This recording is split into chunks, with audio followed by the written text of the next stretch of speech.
শুভ সকাল বন্ধুরা। বেলা প্রায় 8:30 বেজে গিয়েছে। এখনো পর্যন্ত ছেলেমেয়েরা ঘুম থেকে উঠল না। কতবার ডাকছি তাও ওইভাবে ঘুমিয়ে যাচ্ছে। রোজ সকাল হলে ওদের ডাকাডাকি করতে, ওদের তুলতে, হাত মুখ ধুয়ে পড়তে বসাতে যেন একটা কুরুক্ষেত্র লেগে যায়। প্রত্যেক দিন সকালবেলা ঘুম থেকে তোলাটাই একটা বড় ঝামেলা হয়ে যায়। প্রত্যেকদিন সকালবেলা ওর আব্বু তোলে। আজকের ওর আব্বু বাড়িতে নেই, কলকাতায় গিয়েছে, তাই কোনোভাবে আজকের আর আমি ওদেরকে তুলতে পারছি না। প্রায় ঘুম থেকে উঠেছিল 9টার সময়। ঘুম থেকে উঠে হাত মুখ ধুয়ে একেবারে গোসল করে নিয়েছে এবং নিয়ে ওরা একটু পড়তে বসেছিল। আর আমি ওরা স্কুলে যাবে বলে একটু লুচি তরকারি খাইয়ে দেব। দুপুরবেলা যেহেতু ওর আব্বা বাড়ি ছিল না, ছেলেমেয়েরা স্কুলে ছিল, আমি আর দুপুরবেলা রান্না করিনি। একটুখানি যা হোক কিছু খেয়ে নিয়েছিলাম। আর বিকেলের দিকে আমি রান্নাটা চড়িয়েছি ছেলেমেয়েরা স্কুলতে আসার আগে।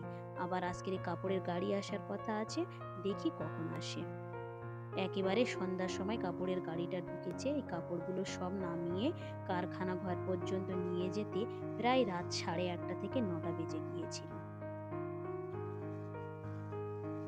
এই কাপড়ের গাড়িটা আসার কথা ছিল গতকালকে রাতে, কিন্তু গতকালকে রাতে আসেনি, বলেছিল সকাল 10টা থেকে 11টার মধ্যে আসবে।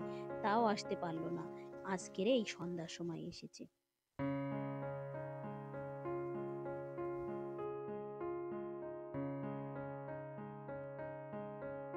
একটা দরকারি কাজে গিয়েছে ওর আব্বু।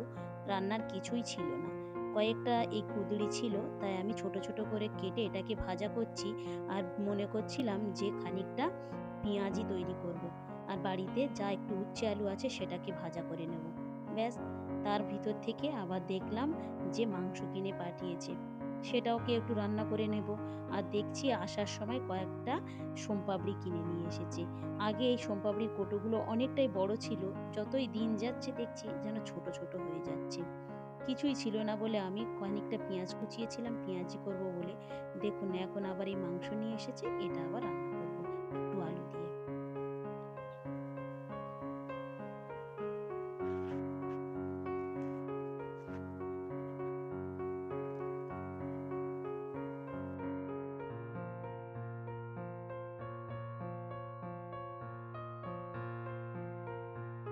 এক এক করে সব রান্না বান্নাগুলো করে নিচ্ছি। আজকে বাড়িতে কোনো কিছুই জোগাড় ছিল না, আর হঠাৎ করে অনেক রকমের রান্না হয়ে গেল।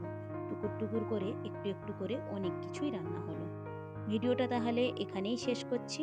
ভালো থাকবেন, সুস্থ থাকবেন, আর ব্লগটি কেমন লাগলো অবশ্যই জানাবেন।